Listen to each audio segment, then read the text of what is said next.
here we go. Go check out Cernex's video. He beat the Sinnoh Elite Four with 3 Pokemon. And he also got more likes than me. Link in the description. Are they I think they're gone. Anyways, hello everyone! Really quickly before this video starts, there is going to be an EV training guide and a money-making guide down in the description. Those will definitely help you. Go check them out. Thanks. Well, guys, we made it.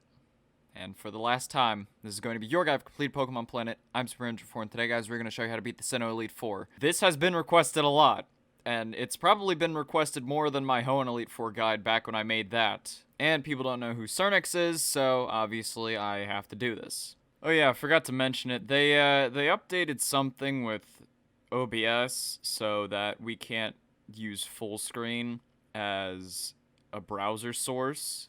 So the screen's gonna be bigger than normal, let's just say, because I can't really fit it in where I want it to be, so I got nothing.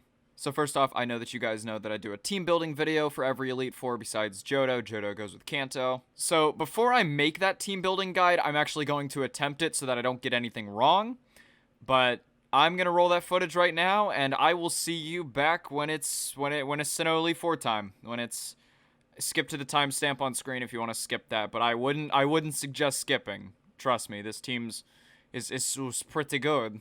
Hello everyone, and welcome to the team building segment of this video. All of these Pokemon are going to be very rare and under, so they will be fairly easy to get. The first team member that we have is Golem. Golem can be found in literally any cave, and is a common. You could go Relaxed, Adamant, or Sassy, but I picked Relaxed. Your ability has to be Sturdy. You can't use Golem unless it has Sturdy. We'll get into that in a second once we go over the moveset. You don't really need to level this thing up because it's going to be taking one hit and then dying, so you don't really need to level this up at all. You can use a level 40 if you want. For your EV and IV spread, I would definitely go for attack and defense, but it doesn't really matter since you're literally just going to be setting up Stealth Rocks and that's it. Your moveset on Golem should be Earthquake, Stone Edge, Heavy Slam, and Stealth Rocks. You're not going to be using any other move besides Stealth Rocks, so it doesn't really matter what you put on this. Stealth Rocks, if you don't know, are entry hazards that deals damage when a Pokemon switches in. Stealth Rocks also factors in weakness, so let's just say that they switch in a Fire-type Pokemon, it will deal more damage than, say, if something resisted Rock that switched in. For the next Pokemon, it is going to be Blissey. This is a crucial member of the team and will net you a lot of victories. Chansey can be found as a very rare in the Kanto Safari Zone, the Johto Safari Zone, Route 210A, Route 209, and the Pokemon Mansion Backyard. And you can also roll this from Battle Queue for 200 competitive points. For the nature, I would go with Bold, but you can run something like Calm if you want that extra special defense buff. If you have an Impish one, that also works. For your ability, you want Natural Cure. Natural Cure gets rid of any status condition that you had if you switch out. So let's just say that you have Blissey that's toxic or burned or something, and you switch out, it will get rid of that status condition completely. For your IV and EV spread, you definitely want to max out defense. As high of an IV and defense as you can get, and then max it out. If you have a Chansey with an Eviolite, this can also work as the same thing, but most of you probably don't have an Eviolite since it's 800 Clan War tokens. For the rest of the EV spread, I went half and half with HP and special defense, giving them 128 in both. This is mainly going to be taking special hits anyways, so if you don't want to train it in defense, you don't have to, but I highly suggest doing so, because if you do, you will live some clutch, like Genesect has Iron Head. That's one of them. Genesect, Arcanine, Flint's Arcanine has Close Combat. A lot of things have Drain Punch and Focus Blast, so you definitely need defense for that. Well, actually, Focus Blast is a special move, so I guess you don't need defense for that. For your moves, you will want Seismic Toss, Toxic, Minimize, and Soft Boiled. All of these moves are definitely required for this Pokemon to even work, so you definitely need to spend, if you're going to spend money on anything, it's going to be this Pokemon. Seismic Toss is an egg move and can be taught through the method of using egg move tickets from the Clan Wars shop. In Vermilion City, if you go to the Clan War building to the right of the middle area, there's going to be a prize exchanger. These tickets cost about 50 Clan War tokens each. If you buy one, you can teach one move to one of your Pokemon. Make sure to buy the Egg Move ticket because that's where you can get Seismic Toss. Seismic Toss deals the same amount of damage as your level, so let's just say, again, this Blissey is level 96, it will do 96 damage. And it also makes contact. I found that out the hard way. Toxic you definitely need. This will mainly stall out everything and will get you a lot of wins and a lot of free kills. Toxic is a TM move, it's TM06, and can be bought from either the global market or you can literally just go and grind it up yourself. I wouldn't suggest it, but you can do that. If you want to grind it up yourself, kill poison type Pokemon. Minimize and soft boiled are learned by level up, so you should be fine with those. That's it for the second member. Now on to the third member, which is Gastrodon. Gastrodon can commonly be found on Route 110 in Hoenn, and there's a couple routes in Sinnoh that also have Gastrodon there. For your nature on this, I would go sassy, but you can also go calm. If you want to do a physically defensive one, you can go bold, but personally I went for special defense. Your ability doesn't really matter, but if you want the best ability, you want Storm Drain. For your EV and IV spread, I would definitely go max defense, and then you can choose whether or not to split it between special attack or special defense. I went a little bit more on the specially defensive side and put just a tiny bit of it in special attack. Your moves should be Earth Power, Surf, Recover, and Toxic. Now, Earth Power and Toxic aren't really necessary because most of the things that you can hit with Earth Power can be hit with Surf, so if you don't want to use another 2 to move ticket, that's fine. And Toxic isn't really necessary because you're going to be hitting stuff very hard with Surf anyways. So really, you only need Surf and Recover. This is going to be a little bit more of a staller Pokemon. Recover is learned by level up, and Surf is learned just by HM. Earth Power is a tutor move ticket from the Clan Wars shop in Vermilion City, and Toxic is a TM move. Alright, on to the fourth member of our team, which is Houndoom. I didn't realize that Houndoom was a mixed attacker before I went ahead and hunted this, so I gave it Timid. You could probably give it something like Naive or Hasty. I would probably suggest those over Timid, because then you can teach it stuff like Thunderfang or anything else that's physical. I think it has Crunch in its moveset, I'm not sure. I mainly use this for fire moves anyway, so it's fine. Your ability should be Flash Fire. This is able to take a lot of things, although most of Flint's Pokemon have other moves that can deal with fire types with Flash Fire. For example, Magmortar with Earthquake. For your IV and EV spread, I would definitely max speed and then split attack and special attack. I did max special attack because I'm running Timid. In a perfect world, if you have a Naive or Hasty, Houndoom, your moveset should be Flamethrower, Dark Pulse, Nasty Plot, and Thunderfang. But I wouldn't use Dark Pulse since they are very expensive, and it's kind of a waste on Houndoom, not gonna lie. So I went with Snarl, a very cheap TM that lowers your opponent's special attack by 1 stage. Flamethrower is a given. It's learned by level up.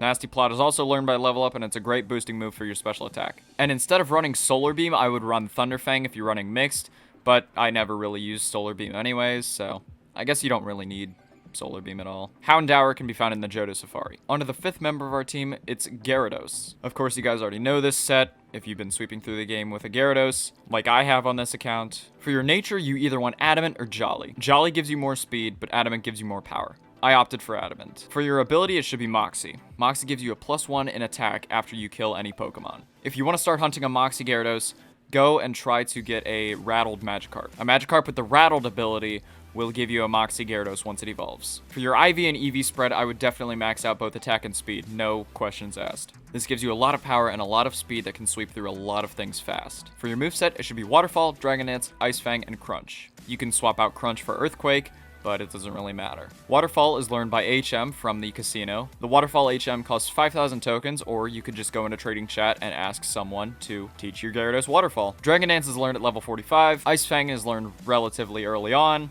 and Crunch is also in the same boat as Ice Fang. Again, you can opt for Earthquake for more power, but if you don't want to waste a TM on it, I wouldn't. I think you guys know where you can find Magikarp. Trust me. Fish anywhere. And for the last member, you want Gengar. This is going to be your Suicide Mon. Basically, what this is for is to either dish out powerful Sludge Bombs and Shadow Balls, or just to take down your opponent. So you want this thing to be really fast, so I would give it Timid Nature. You only have one ability to work with, and it's a pretty good ability, not gonna lie, so you don't have to worry about that. Your IV and EV spread, I would definitely go with Special Attack and Speed. You want to max out that speed, because you will have to kill a lot of things. For your moveset, you should go Shadow Ball, Sludge Bomb, Destiny Bond, and either Dark Pulse or Giga Drain. Shadow Ball is learned at level 30, I believe. Sludge Bomb is learned by TM. Destiny Bond is learned at level 50. And then you can interchange Dark Pulse or Giga Drain. I never really used them anyways. So yeah, guys, I hope this helped. And we are going to show you how to use this team. Let's just say I lost a lot, and this took me over a day to record.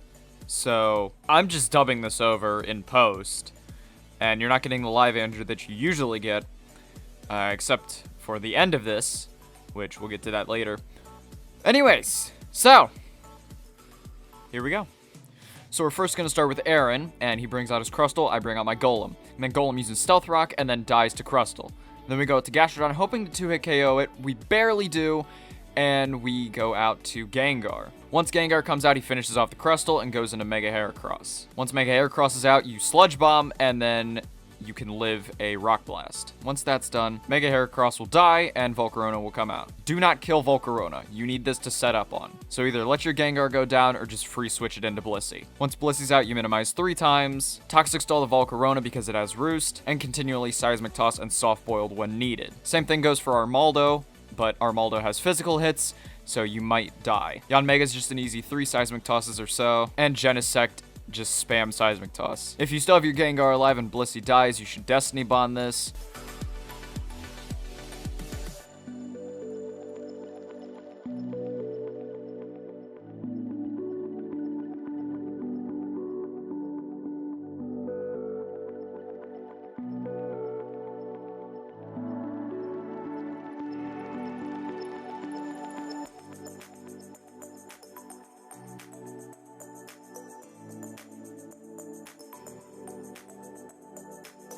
Other than that, that's Aaron. He was pretty easy.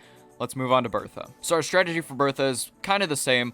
Go into Golem, Stealth Rocks, let it die, and then we actually have to Destiny Bond the first Pokemon, because there's nothing else that we can really do against this Crocodile, so just Destiny Bond it and take it out. Once Crocodile's dead, she will go into Gliscor, and you go into Gastrodon. Once Gastrodon's out, you can either 2-hit KO it, or get it somewhat low so that Gyarados can take care of it. It might spam Roost, but just keep surfing, you'll be fine. For this one, I didn't get a 2-hit KO, so I had to go into Gyarados, live a Stone Edge because it's faster, and then go and Dragon Dance here because I knew that I could outspeed it with a Dragon Dance up, so I got an extra D-Dance and then Moxied. The Mega Steelix was an easy 1-hit KO because +2 attack. It's great. Also, Gastrodon and Houndoom can 1-hit KO this, so go crazy. For Nidoking, I just went ahead and killed it, but for Gastrodon, I immediately swapped to Blissey. This is the only thing that you can set up on besides Nidoking, but Nidoking has Poison Jab. So if you want to set up on Nidoking, you can, but I prefer to set up on Gastrodon. Once that's done, you just Toxic Stall out Gastrodon and Groudon. As long as they don't hit you for too much damage or crit you, you will be fine. Just go straight up Seismic Toss and Toxic, and you'll win.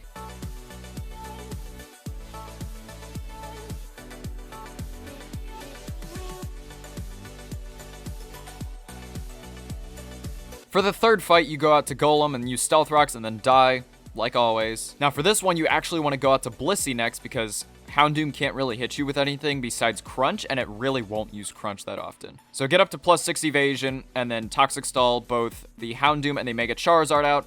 Beware though, the Mega Charizard has Focus Blast, so be sure that either you're bulky enough or heal on the right turns. Mega Charizard also starts at 50%, and it doesn't have any healing moves or healing items, so you'll be fine. Once Arcanine comes out, I like to do what's called an Epic Gamer move and swap to Gengar and predict the close combat. He will go for Crunch the next turn, so you swap to Gastrodon. Once you swap out to Gastrodon, immediately use Recover. If Arcanine's close combat crits, run's dead. This is kind of the Pokemon where I failed on multiple times because it kept critting me. Once you're up to full HP, this thing should have used at least 1 or 2 close combats, so its defenses will be lowered. Just hit it with a powerful Surf or Earth Power. Doesn't really matter. I like to use Earth Power for the extra special defense drop, but if you don't have Earth Power, Surf's fine. Magmortar is kind of the same thing, except it has less damaging moves, but a higher crit ratio because of Cross Chop. This thing will commonly use Earthquake and Cross Chop, and basically you just do the exact same thing. It doesn't have any healing items or moves, so you'll be fine. For Darmanitan, if you have enough health, you will be able to take this thing at least to 10% or so. That's at least what I did. If not, it's just an easy Destiny Bond from there because it has Earthquake and we'll take it out. For Ho-Oh, it's literally you switch to Blissey and you just kill it. That's it. That's all you need to do.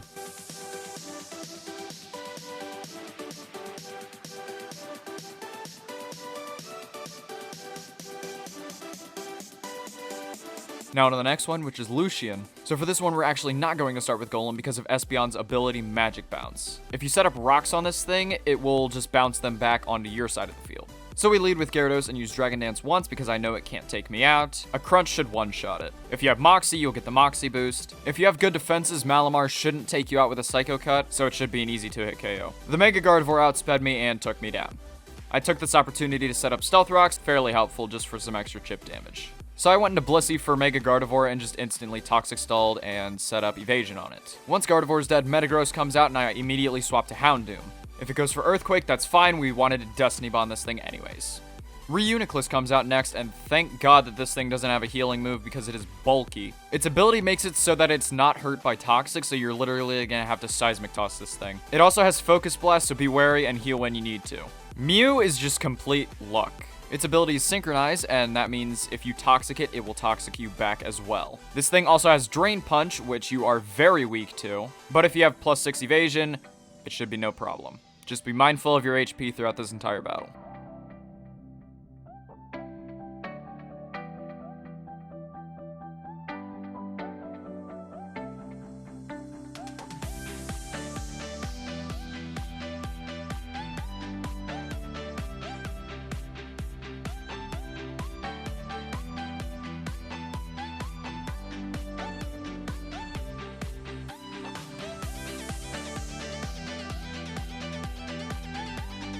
So when it came time to go fight Cynthia, I ran out of potions. So another trick that you can use instead of healing up with potions is you can go into a casual match in battle queue and lose, and your Pokemon will be fully healed up. You don't need to go into a ranked match. Your rank doesn't really matter.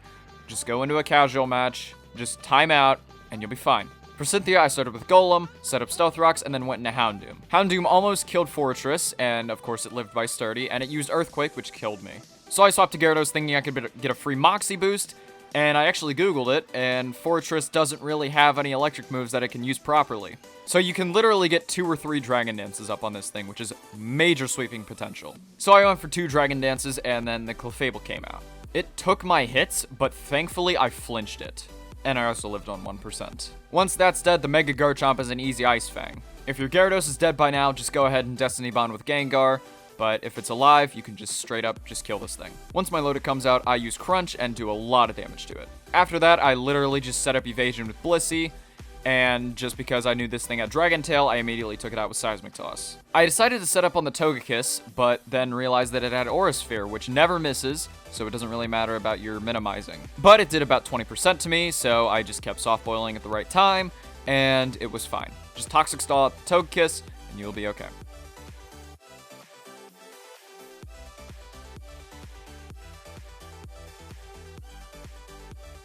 Once Mewtwo comes out, battle's already over. Just Toxic Stall the Mewtwo. It can't really hit you with anything because it's got Flamethrower, Recover, Size Strike, and Thunderbolt. Originally, I was going to use the Houndoom for this, but then I was like, you know what? It's fine. We can just Toxic Stall out with Blissey. And there you have it. I beat Sinnoh Elite Four with basically level 90s. I was, again, recording for 2 days, and today I was recording for 4 hours. So, of course, here's my reaction.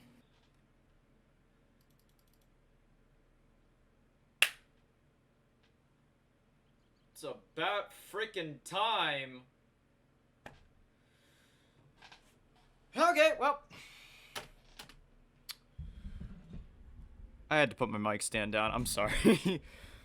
I guess I'll just dub this over, I suppose. But I gotta go make the team building video now, so I spent 4 hours trying to get a decent, at least, strategy for this. I don't even want to know how many people are PMing me right now. They're probably going crazy, but yeah. So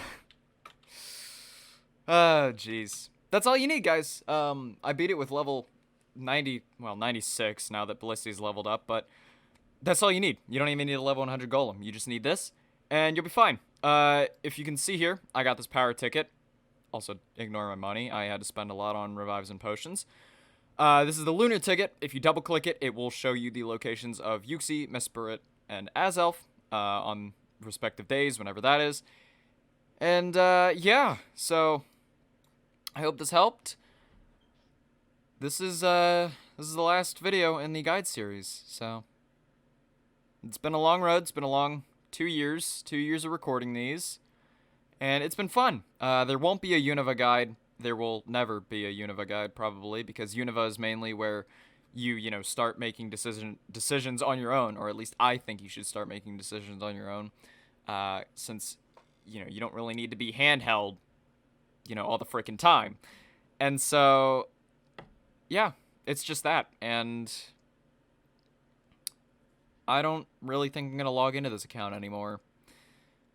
So that's fun. So anyways, I hope this helped, because I know a lot of you are, worried about Sinnoh Elite 4 and whatever. Thank you all for watching. I gotta go build the team guide, and for the last time, thank you all for watching. Peace.